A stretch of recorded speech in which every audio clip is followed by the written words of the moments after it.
But we can go back to USDA data and just point out 97% of Americans are not getting the recommended fiber intake, which in our opinion is already even low in and of itself. We would probably double it ideally, which is roughly about 25 to 35 grams for men and women, generally speaking. We'd probably double that ideally, but we're not even getting that, right? So when you're not getting enough fiber, you are not activating the proper microbes all throughout your GI tract. You are not producing what's called postbiotics that help promote neurotransmitters, that provide nutrients for your body.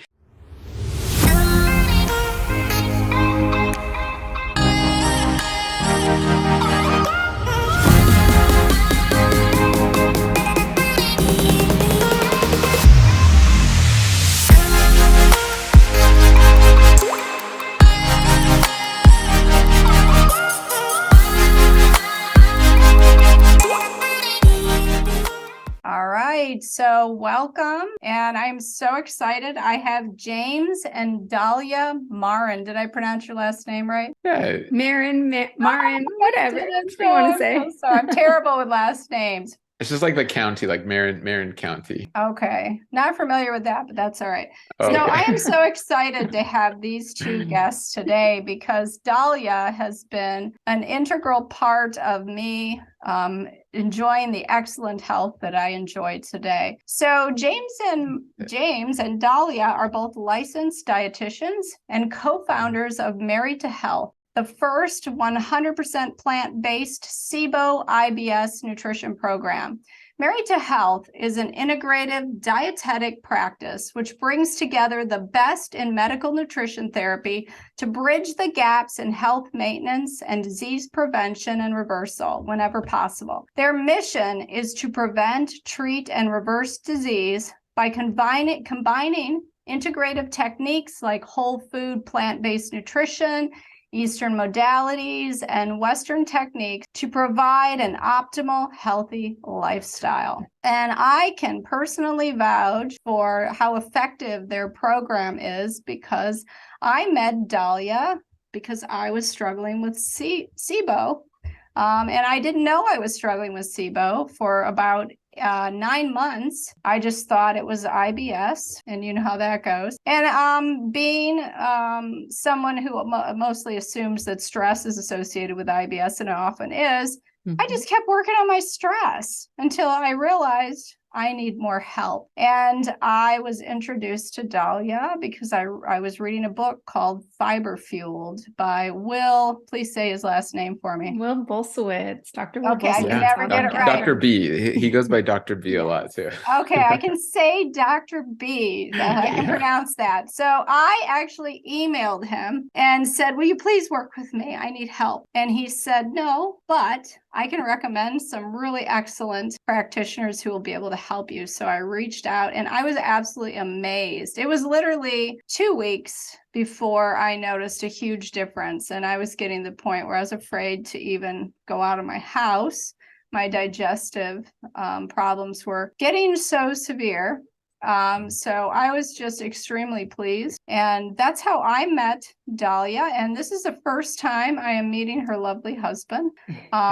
And since I worked so successfully with her, I have sent so many of my clients to her, and I've gotten some good feedback. She's really helping a lot of my clients. So a lot of my listeners might be wondering exactly what is integrative nutrition? What's different about what you folks do than just standard dietitian work? Yeah, I love that. That's always an excellent question. And the simplest, I love giving analogies. I think we're going to do a lot of analogies here.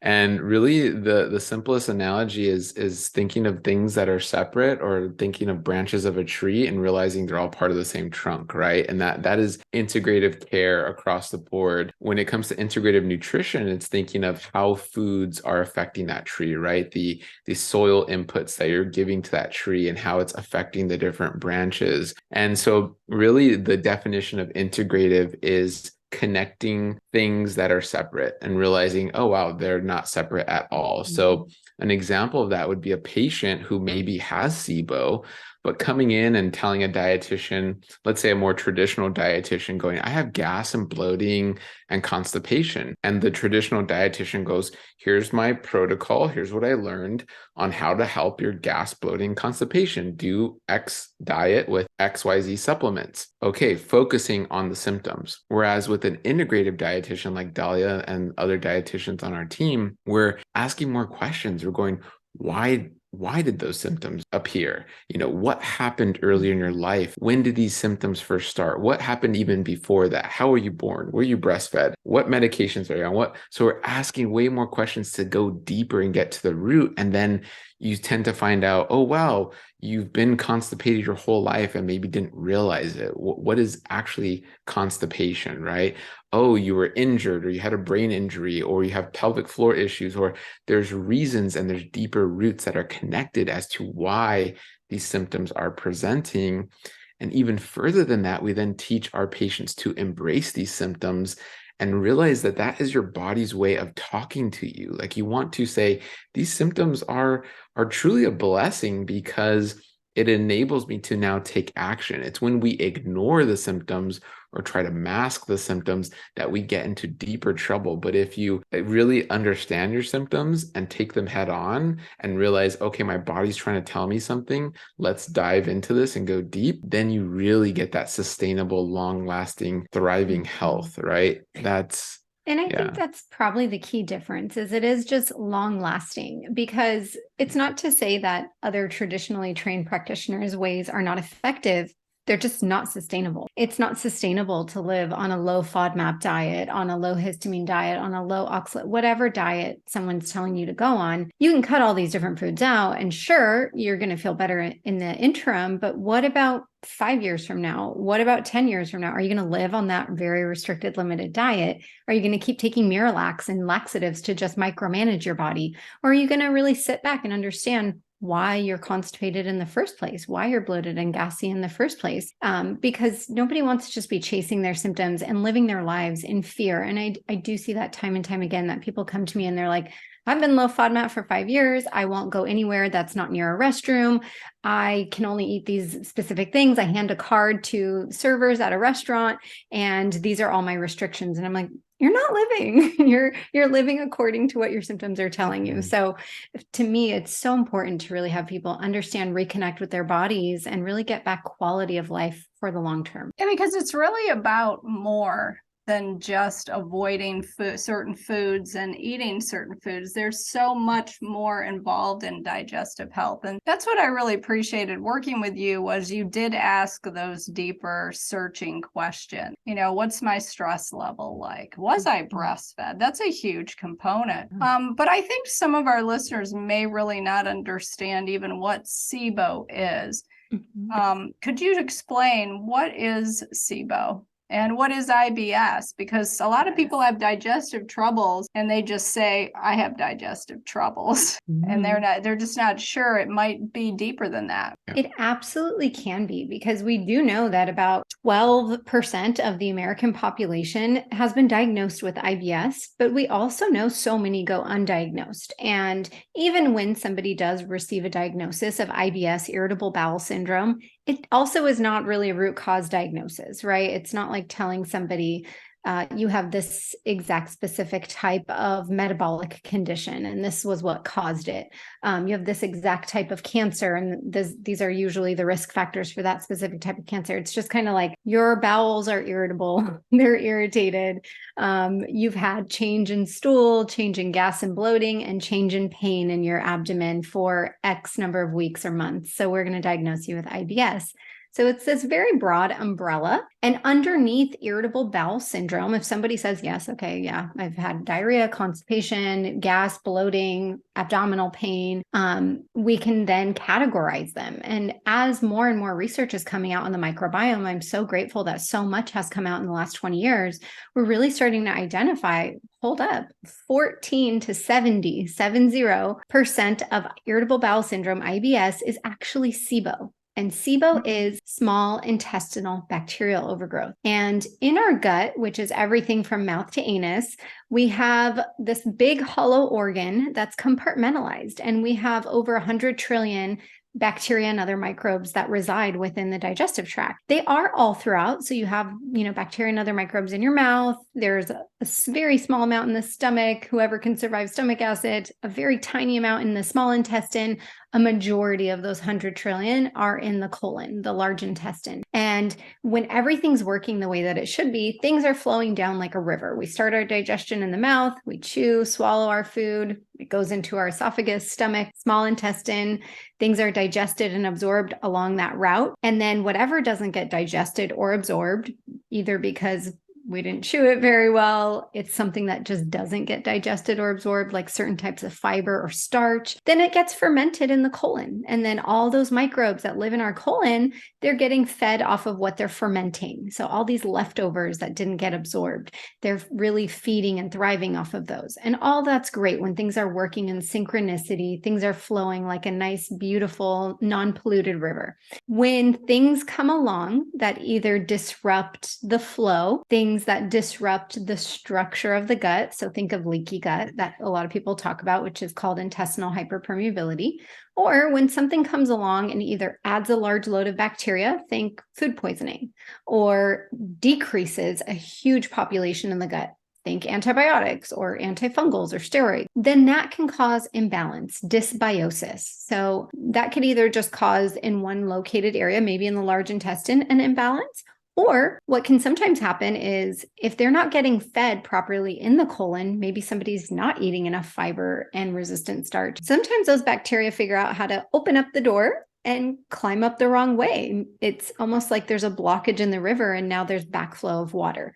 So SIBO is that small intestinal bacterial overgrowth. And somebody can have overgrowth of gut bugs that produce hydrogen in the small intestine. They can produce hydrogen sulfide gas. Somebody could have fungal overgrowth where there's yeast or other types of fungi that are overgrowing in the small intestine, or there could be methanogenic overgrowth in either the small or the large intestine. And these are all going to be very similar symptoms to IBS. All those things can cause gas, bloating, diarrhea, constipation, abdominal pain. But it's so important to work with somebody who really understands the differences between the types, because there's not a one size fits all when it comes to treating IBS. And like I said, there's 4 different types of SIBO or IMO. So we can't treat them all the same way. They're different gut bugs. They all have their own personalities, what they like, what they don't like, what gets rid of them, what keeps them around. So it's so important to really be working with somebody knowledgeable to get to the root. And just to add to that really quickly, the story goes, someone with those symptoms, like Dahlia mentioned, the bloating, gas, constipation, or diarrhea, or a combination, and they can even have reflux, so a lot of just GI distress, they go to their doctor, and the doctor or gastroenterologist will say IBS, and IBS rhymes with our best guess, right? It is that kind of catch-all. It's that generalization of like, well, your labs look normal, and maybe they've done an endoscopy or colonoscopy. Everything looks normal, and so IBS, right? Our best guess is you have IBS, and it's like, there you go, and everything, you'll be fine. And here's some IBS medications, and just kind of take those, and maybe you'll get a doctor that'll say, see a dietitian or decrease your stress as like a general thing, and like, okay, bye.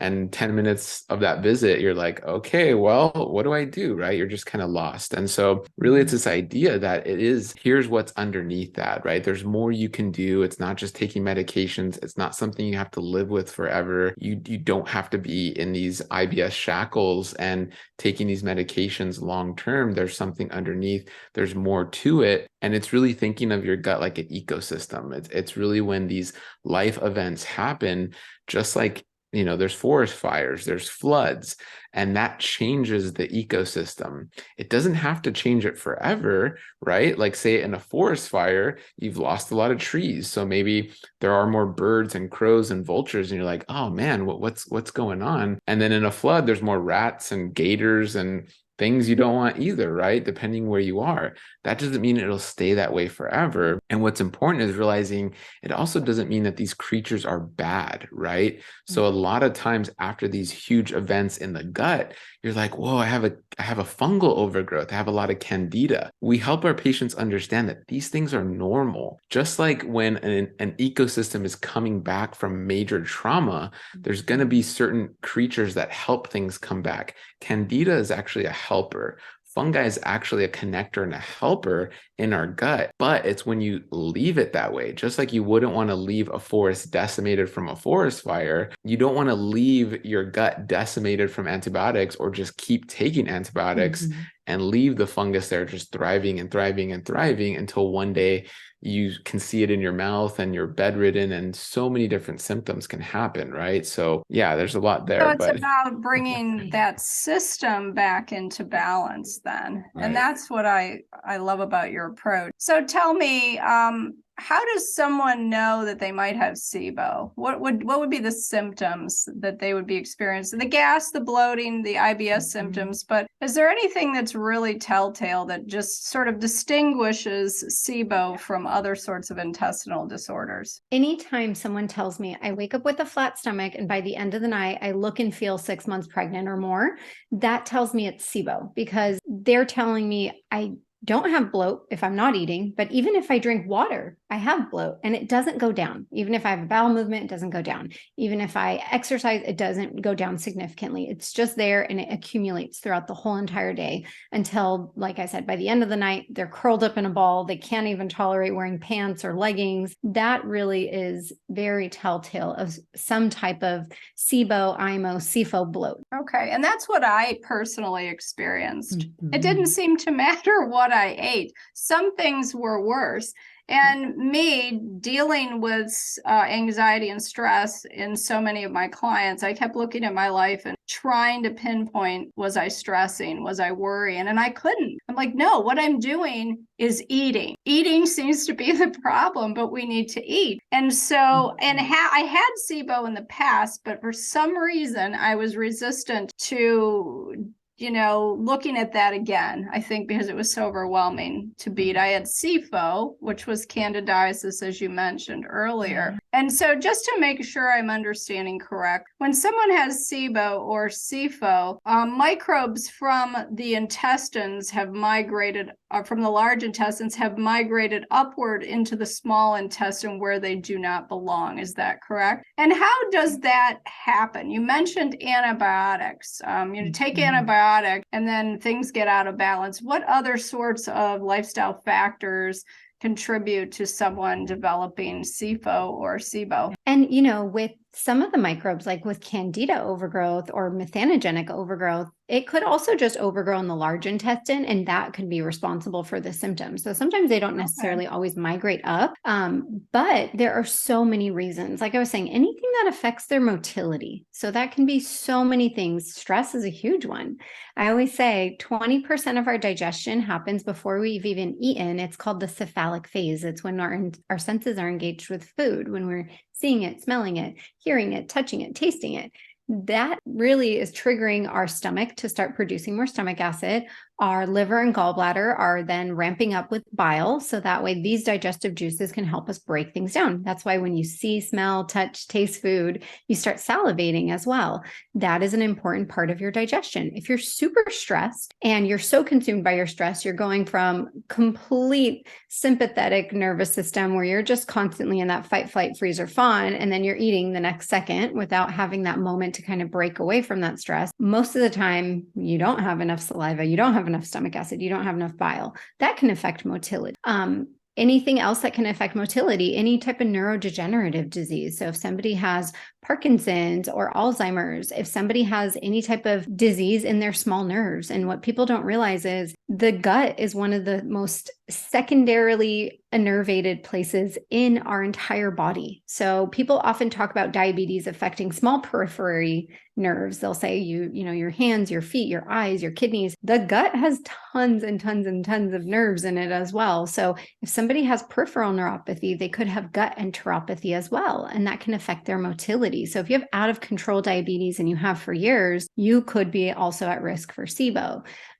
So many other things, like I was saying, traumatic brain injuries, neck injuries, anything that affects the vagus nerve. I know, Tiffani, you work a lot on the vagus nerve with your clients, but the vagus nerve is a huge stimulator for motility.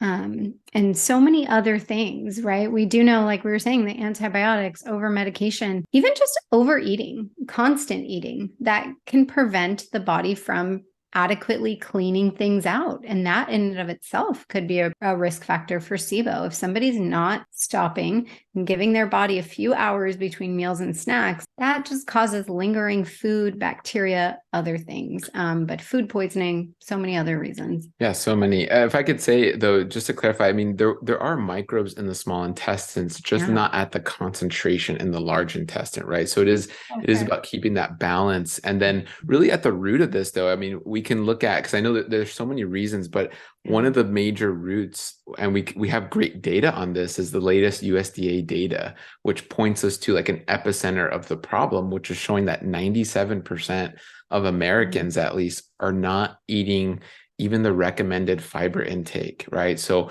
when you're talking about diabetes and heart disease and cancer, really at the root of that is the gut. And then below the gut is this idea of your nutrition and fiber.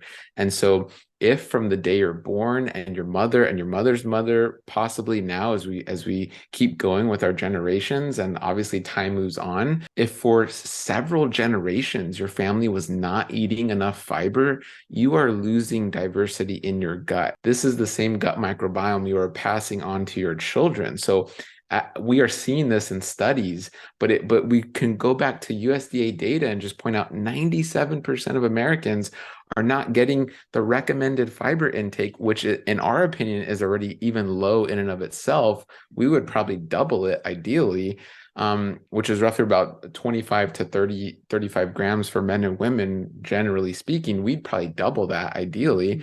But we're not even getting that, right? So when you're not getting enough fiber, you are not activating the proper microbes all throughout your GI tract. You are not producing what's called postbiotics that help promote neurotransmitters, that provide nutrients for your body. These postbiotics, also short chain fatty acids, are postbiotics. They protect your pancreas, they protect your liver, they protect your brain. I mean, you're literally talking about like we say like the gut is the nexus of all health on the planet, because the gut really dictates what we're growing, what we're eating, what we're doing. And it's this beautiful, like cyclical, ecosystem where like we eat and then it goes in the environment, and then we eat and it goes in the environment, right? So really the gut is where it's at. And we just have to look to like, just really at the end of the day, not eating enough fiber. And it's causing this massive ripple effect all throughout our society. So well, it's pretty so crazy. Interesting because I have a background in farming, and not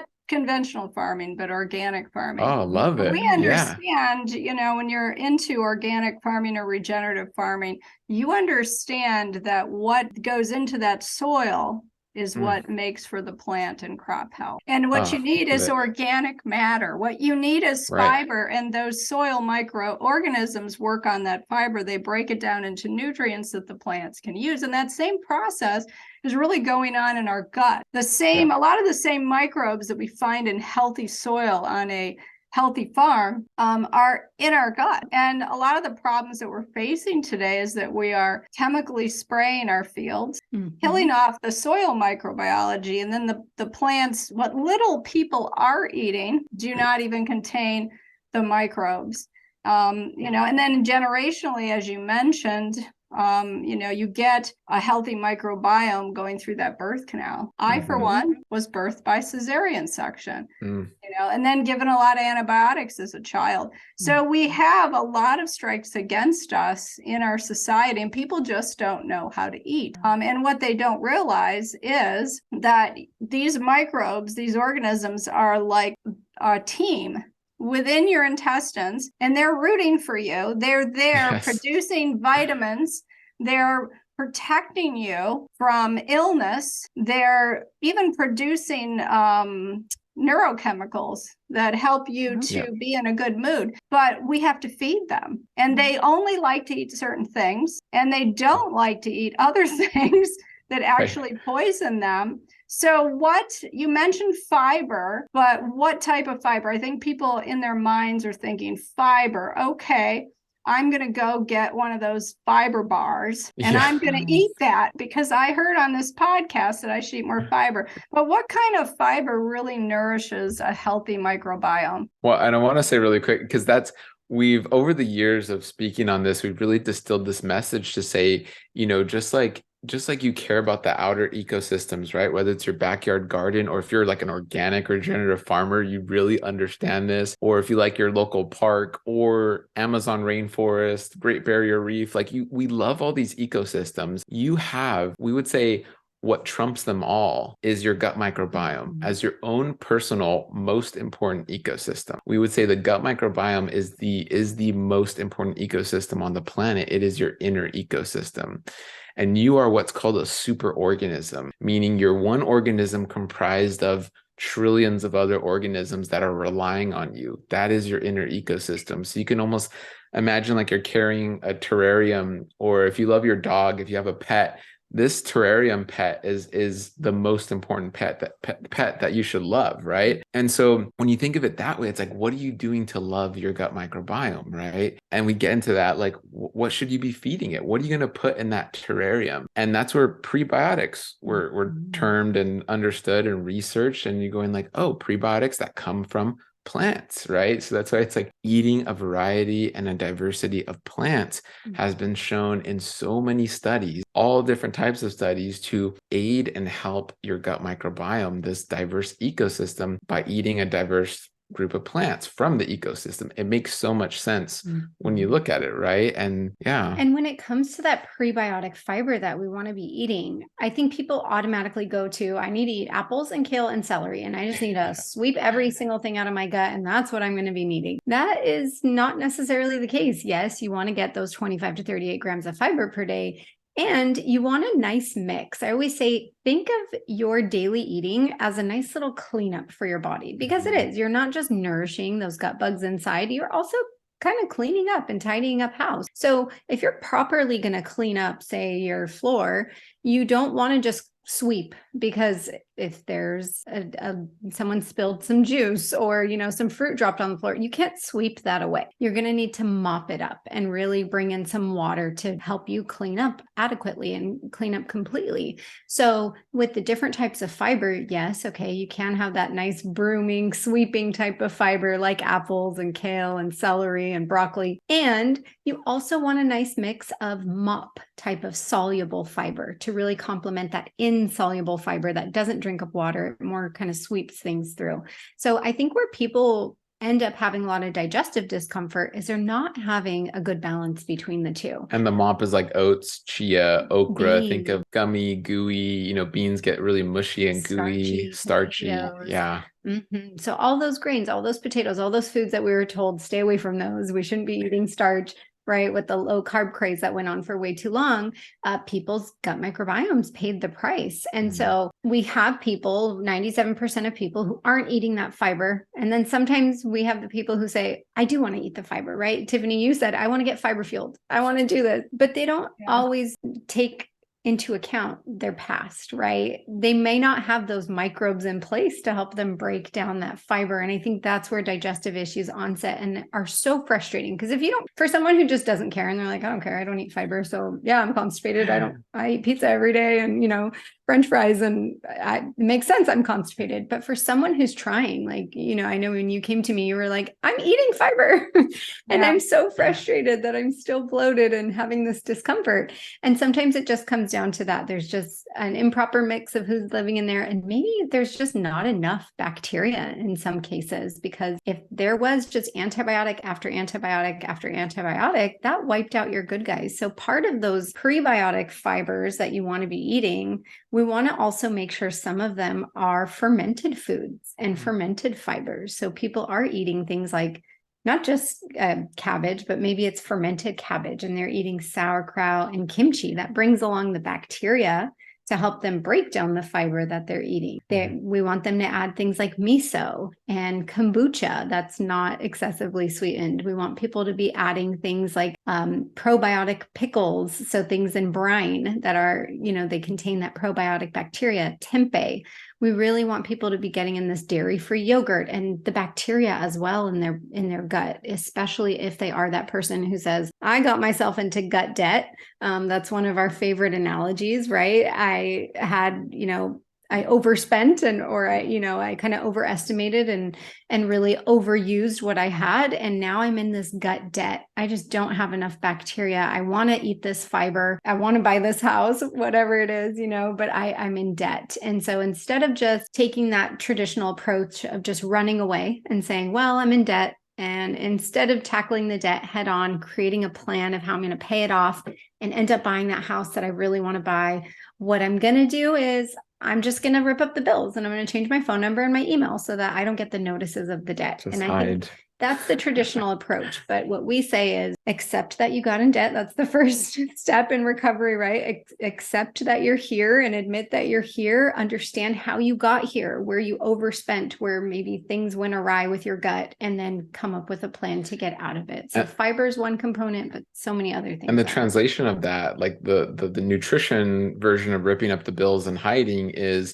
FODMAP diet for way too long. Now I'm on a keto or carnivore diet. I'm just avoiding, they said not to eat grains. I'm not going to eat beans. They're poison. They're toxic. And you believe that because of how it makes you feel without realizing the context of your own body, right? You're not realizing that you've been feeling like this for way longer than you even realize. And it's because your microbiome is hurt. And the way out is to not just keep avoiding what's going to help rebuild your microbiome. To go back to the farming analogy really quickly, yes, there's mulch. So there's foods that give you mulch. But like Dahlia mentioned, the sauerkraut and the kimchi and these really high density of high microbial density foods are really like transplants, because gardeners can mulch their garden, but they can also bring in cuttings and transplants of other plants, right? Seedlings into their garden and their farm as well. These fermented foods are like that. It's like you're replanting your garden of things that were destroyed and decimated.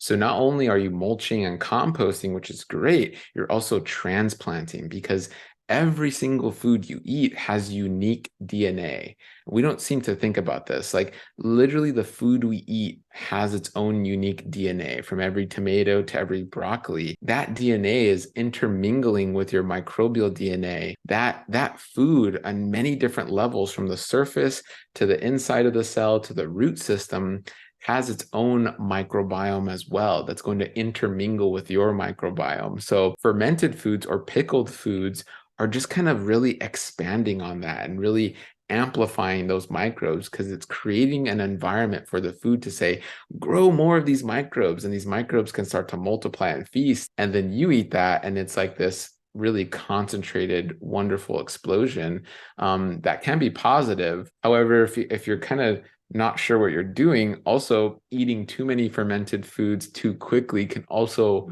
not make you feel too good. So it's really understanding your body, where you are, and definitely getting expert help so things go well and you don't get too frustrated or discouraged. Yeah. So if I'm hearing you correctly, a lot of it has to do with diversity. And this is what happens when people develop digestive problems. You're right.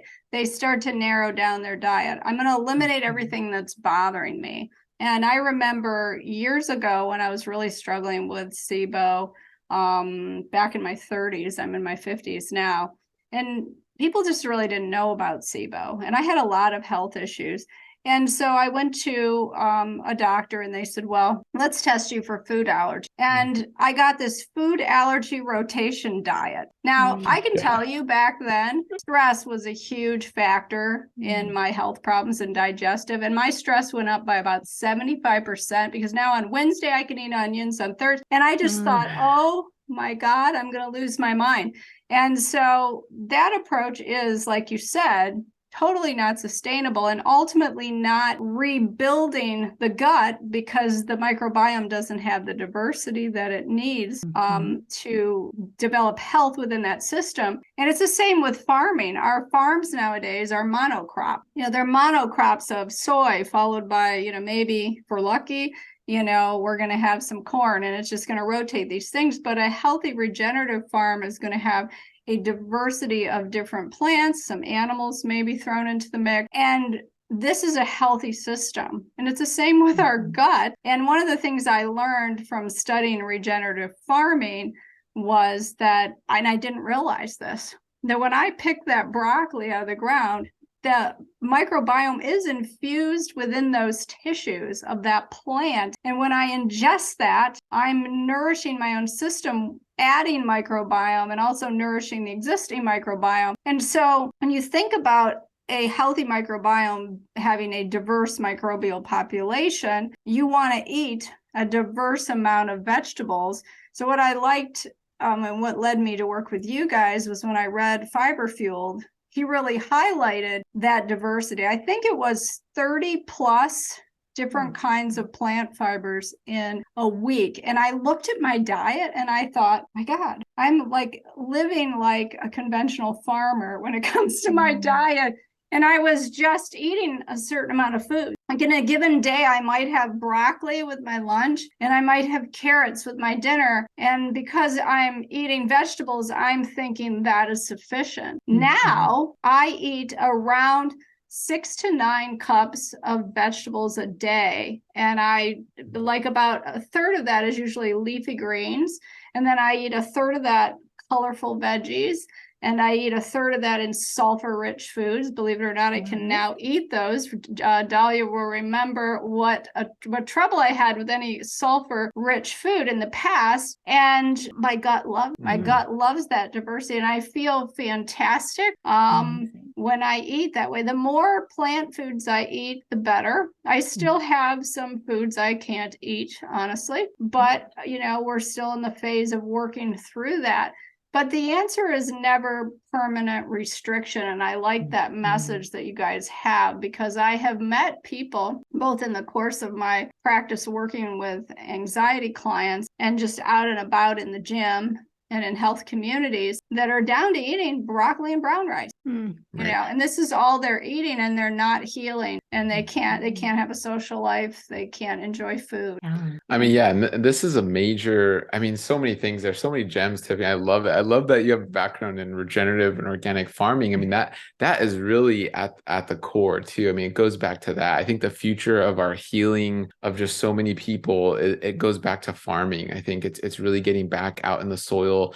It's understanding, the studies are very clear where the soil ecology is the most diverse ecology on the planet. It's more diverse than the rainforest and these bigger, macro ecologies. The soil in your backyard is more diverse than the Amazon rainforest, which is crazy when you think about it. And our guts parallel that, right? We're getting about 90% of that diversity from the soil, whether directly if we're in the soil gardening and playing in the soil, or through our food, which is the next biggest, right? So majority of what's seeding our gut is coming from our environment. We are our environment. So that is massive. And really, again, this healing, and our mantra is heal with each meal. That's our tagline for our company, our practice, because that's what the research is showing. And it gets even, so many cooler studies are coming out too, where it's even showing the benefits of local and seasonal food, or again, you gardening and farming, getting into that local environment and understanding that food is different than the food being grown maybe tens or hundreds or thousands of miles away that are then being imported, right? So much there, and it's beautiful. And if you're new to this way of eating, if you're like, I was eating 6 things and now I have access to a farmer's market, but I don't know where to start, or I don't feel well. That whole concept of heal with each meal means if you've added 1 tablespoon or teaspoon of a new food, that's still diversity. You're winning. And that's helping you heal with that meal. If you are having a better relationship with food, that's helping you heal with each meal. If you're really understanding the importance of movement to your gut, that will help you better digest food, and that movement will help you heal with each meal. So it's not this, macro overview of all of these different things that someone has to do. It's really these micro, tiny little changes that someone's making day by day. And we always say that start where you are and go super low and slow. Because if you really do expect yourself to say, I'm eating broccoli and brown rice only, and I want to go to those 30 plants per week tomorrow, that might not be realistic for you. But if you go from broccoli, brown rice, and 1 teaspoon of lentils, you healed with that meal. So I think if people continue to maintain that mindset of how am I going to heal with this meal, then the microbiome will respond and appreciate or give feedback and say, you know what, maybe those lentils didn't work for me. Let's try something else for now, until we figure out why those lentils aren't working for me, until we figure out why I'm having these symptoms. Yeah, and that's good that people can gradually move. I think a lot of people do that. And I had decided at one point, I'm going to make huge dietary changes. And I made them rapidly and I paid, so it really is important to gradually adjust your diet. So that was a super pause. It is important to gradually adjust your diet. And I think this is why one diet just doesn't work for everyone. Like you hear people who say, I went on the carnivore diet and now all my autoimmune symptoms are gone. And then other people with the exact opposite diet. And the interesting thing, I could never figure this out. I'm like, how is it that this person went on a carnivore diet and now their lupus is in remission? And this person went on a vegan diet and now their lupus is in remission. And then you got Bill, who tried both diets and he still has lupus. And it was just so puzzling to me. And then when I started to really understand the microbiome, I realized that it's the diet's effect on the microbiome. So it really all comes down to healing that microbiome, and whatever diet you're on is affecting that microbiome towards healing. But ultimately, you have to move past these restrictive diets into a balanced diet if you want a completely healthy microbiome and you want to really restore your health, because so many people will overcome one thing only to develop something else later down the road that results from their imbalanced diet. Have you seen that? 1,000,000%. 1,000,000% of the time almost. I don't think any of those extremely restrictive diets ever take somebody to the point of complete remission, complete healing, whether that's fruitarian or keto or any of these different things, because autoimmune at its root is leaky gut. It is imbalance in the microbiome. And it's seldom that you're going to find balance by doing something so drastic and so imbalanced. So we see that day in, day out. It's such an important thing for people to remember. And, an analogy that sometimes James likes to give is we didn't evolve to change our diet so drastically, right? Think hundreds of years ago, if you wanted to go from being an Alaskan Inuit eating whale blubber to like a carnivore. Yeah, right? Exactly. Carnivore diet. You wouldn't the very next day be eating these roots and plants and, nuts and things. Let's say tropical fruits by the equator, right? It would take you time to migrate there. It would take you time to slowly shift your diet and acclimate to the climates around you. And that enables your gut microbiome to catch up. So also when we're seeing that people are going from diet A, B, C, D, E, all the way down to Z day after day after day or month after month, it's overwhelming for their microbiome. So understanding how you got there, it's understanding a slow and steady plan. And that's why they say sustainable habits are really what help you maintain those results. It's seldom those very drastic things. So, and I like that you brought up an anthropological approach, because you've probably seen Weston Price's Nutrition and Physical Degeneration book, which was probably the first book I ever read on nutrition. And wow, was I lucky for that to be my first book. But it set me on a right path of understanding that there are ways of eating that have nourished these primitive and ancestral populations without, they had diseases, mostly infectious. They had issues, but primarily they were free of degenerative disease. And very few people are asking why. They co-evolved with these plant foods, with these in these environments.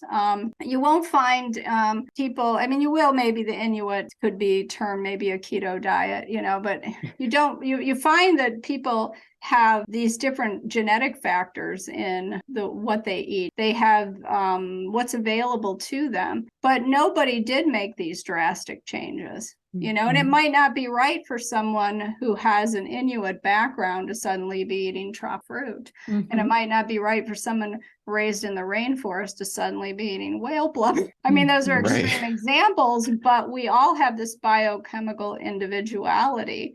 And so that needs to be addressed. But the one thing we do know is no time in all of human history were people eating and I don't even like to call them foods, the non-foods, like the processed foods that people are consuming today that absolutely decimate the microbiome. I don't think our microbiomes have any idea what to do with this stuff, and it just literally ferments. So it's not only about adding in these foods that nourish the microbiome, but also about learning to replace those processed foods with healthy, natural, whole food. Yes. And I think what gets me, if I can just say this really quick, is when I have someone come to me and we get them on more of a whole food way of eating and they feel better and they're like, when can I go back to eating normally? And I'm like, that's not normal. That's not natural food. That's not what your body or your ancestors' bodies were acclimated to eating. Sure, you can eat some of those fun foods here and there,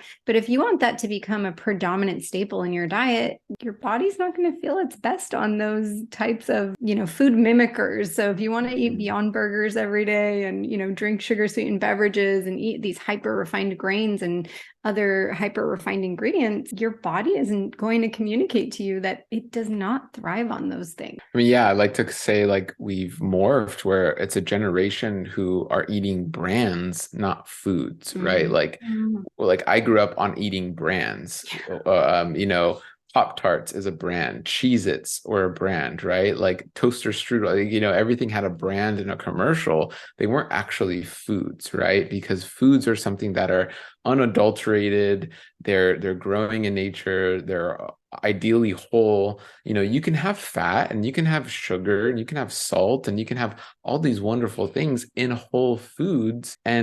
And with some processing, again, getting into like the weeds of context, like I can blend something and make applesauce, but it's very different to go applesauce to like an apple flavored candy, right? Very drastic jump. So it's when we do that drastic jump in these like brands that we call foods where it's like it's no longer food, right? It's unrecognizable to our ancestors. It's unrecognizable to our ancestors that are basically our gut microbiome, which are microbes that have been around for thousands, if not millions of years. They don't know what this stuff is. And that's why we're seeing this rise in chronic disease, unlike ever before. And we're trying to get on the heels of this because we're seeing just the rise in gut issues. And it's really all stemming from the gut. It's just manifesting differently because, like you said, each person is different biochemically. So the way your gut is manifesting this disease will be diabetes, will be neuropathy, or will be IBS or IBD, like ulcerative colitis and Crohn's disease. And all these things, we're now finding gut-brain connection, gut-liver connection, all these gut connections because it's all about the gut, right? At the end of the day. So it's crazy. But the good news is you can, with every meal that you eat, reshape your gut microbiome.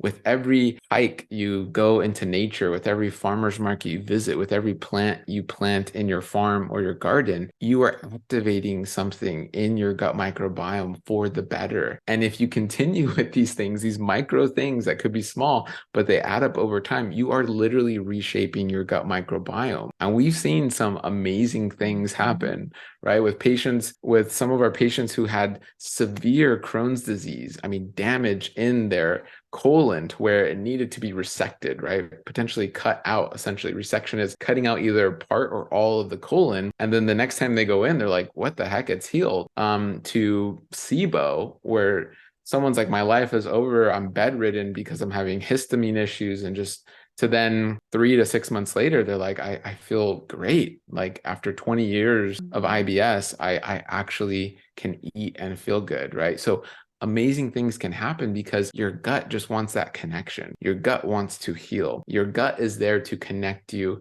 to your environment. But if your environment is toxic, you're connecting to then a toxic, basically source of dis-ease for your body, right? And I think if there's one message that all three of us want listeners to get is the absolute importance of the gut microbiome in all aspects of health. And it's foundational. Just like when you go on a regenerative farm, the health of everything on that farm has to do with the soil. And it's not so much the soil, it's the microbiology within that soil that will determine every aspect of the plant health. And it's the same with humans. Our microbiome is like our soil.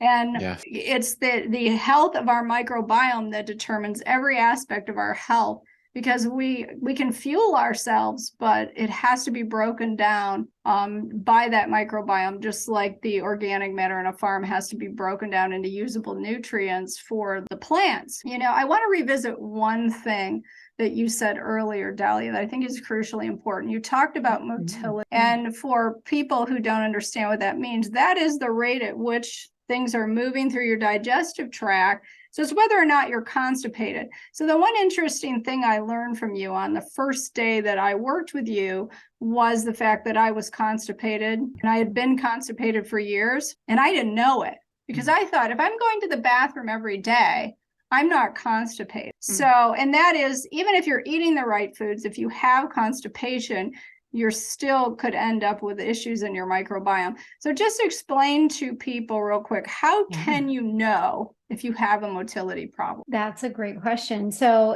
you can know if you have a motility problem by going to the restroom, but not feeling like they're 100% complete. If you have that sensation at the end of like, I'll be back soon, that was not a complete bowel movement. You might be constipated.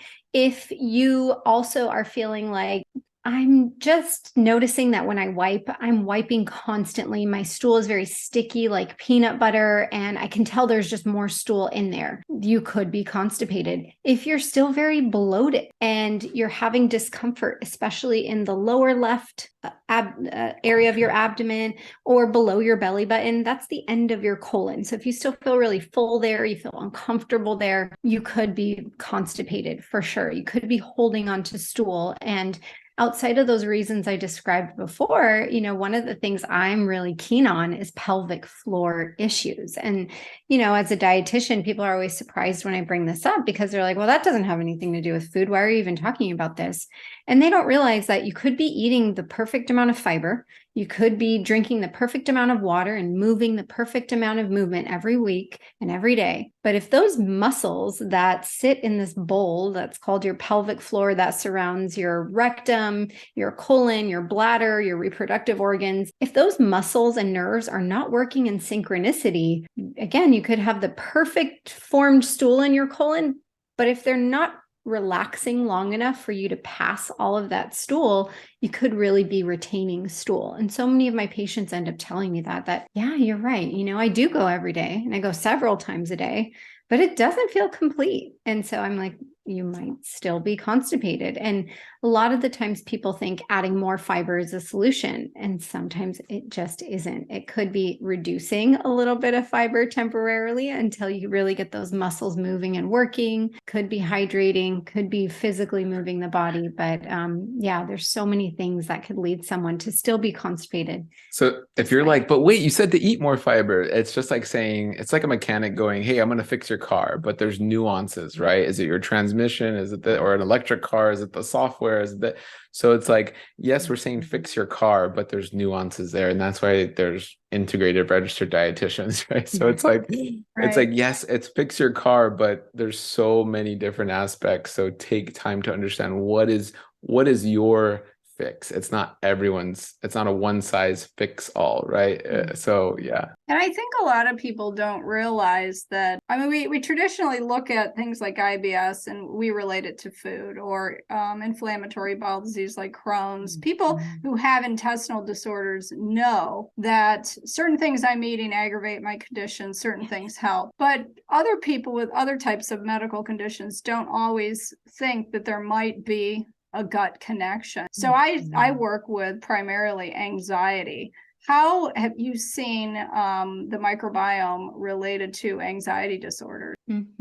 There's a very, very, very strong connection. So the gut-brain connection is one that I'm so excited more people are talking about. I think a lot of people don't realize that the brain is not in charge of it all. And the gut is really a major player. There's actually 80% of signals that go from our gut to brain, and only about 20% of signals that go from brain to gut, really dictating what we want to be seeing and what we want to be experiencing. And so much of those signals going from gut to brain are dictated by who's living in our gut or who isn't living in our gut. We know, for example, that 50% or more of our dopamine, our neurotransmitter that makes us feel really happy and excited and rewarded, that is created in the gut. So if you don't have enough of those gut bugs that are creating dopamine, you might not feel very happy.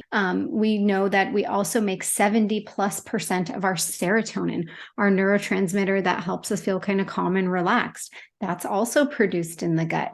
We make so many of these different things like GABA and so many of these other neurotransmitters and hormones that help dictate our mood. So that can be a gut microbiome issue in and of itself. And then we also know our life experiences, our stressors, and our traumas can significantly play into that. There have been some really amazing studies that have especially focused on early adverse life events. And they showed that those who had early adverse trauma, whether that was any type of emotional, verbal abuse, financial abuse, sexual abuse, various types of abuse that occurred before the age of 7, those individuals were at 100 to 300% increased risk of having IBS, of developing symptoms of IBS and being diagnosed with IBS. So it's who's living in your gut, and it's that gut-brain nervous system connection that can really dictate how that affects our mood as well. I know that was a huge factor for me,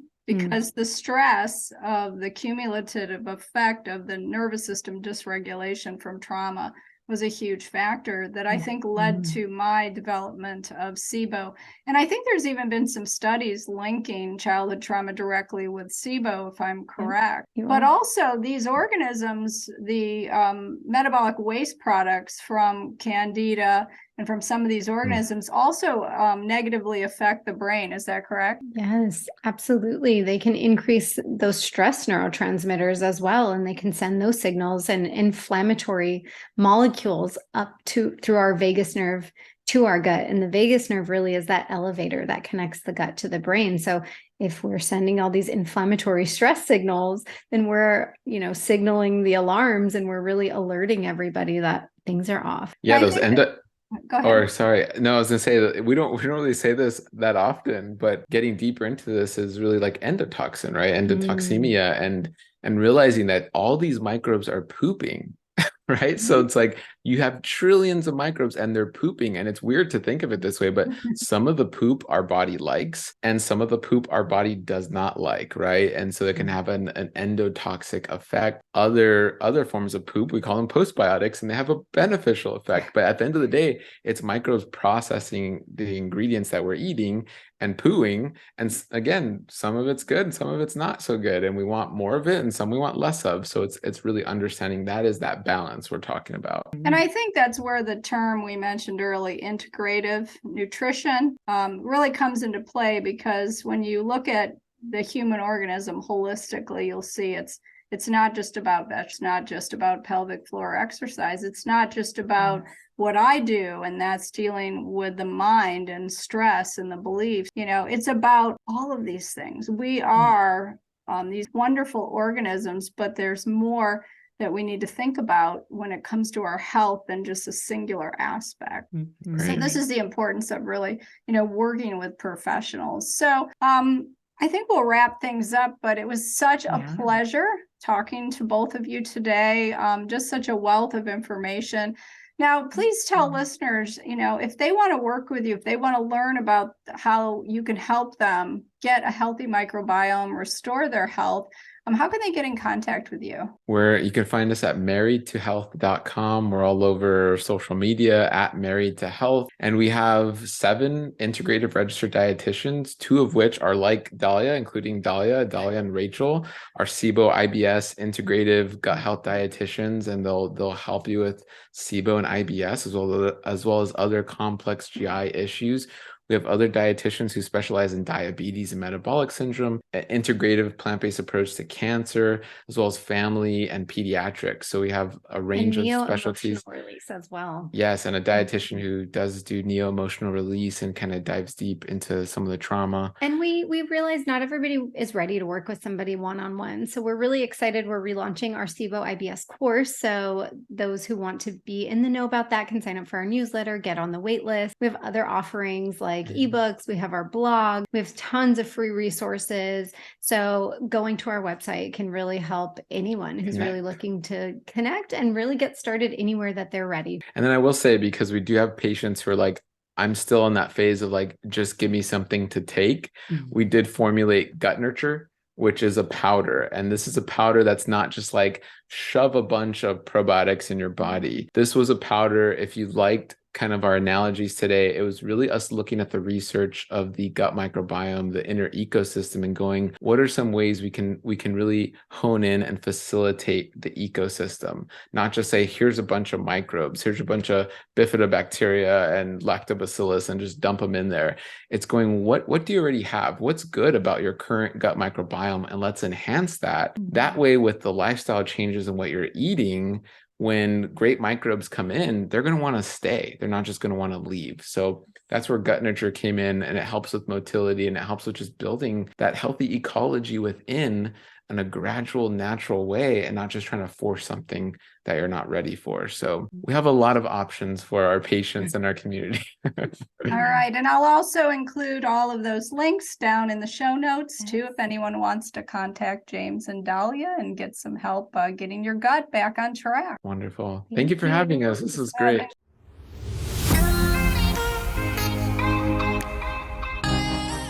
Thank you for listening to A Transformed Life, the podcast that celebrates personal and professional transformations. I hope that you found inspiration and practical tips to help you on your own transformation journey. If you enjoyed this episode, please like and subscribe to this podcast so that you don't miss out on future episodes. I have some incredible guests lined up, and I want to share their stories with you. I would also appreciate it if you could leave me a review on your favorite podcast platform. Your feedback helps me to improve and reach more people who need to hear these stories of transformation. So thank you again for tuning in, and we'll see you on the next episode of A Transformed Life.